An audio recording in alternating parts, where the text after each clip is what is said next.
2 days ago, I quizzed you all if you could identify this mystery plant, and a lot of people tried to identify it, but very few people actually got it right.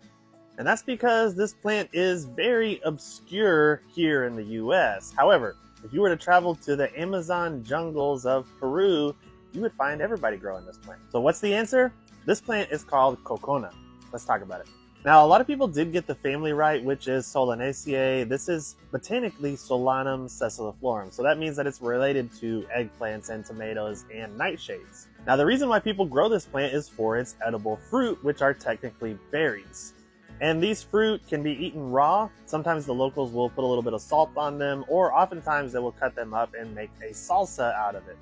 The skin and outer layer of the fruit is a little bit harder than a tomato, but it is still edible, and the flavor is almost like a tomato, but more sour.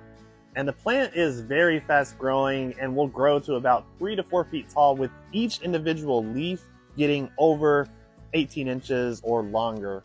So soon we're going to be planting these in a little bit bigger pot and giving them some more room to grow, and we will definitely keep you updated on how these plants develop.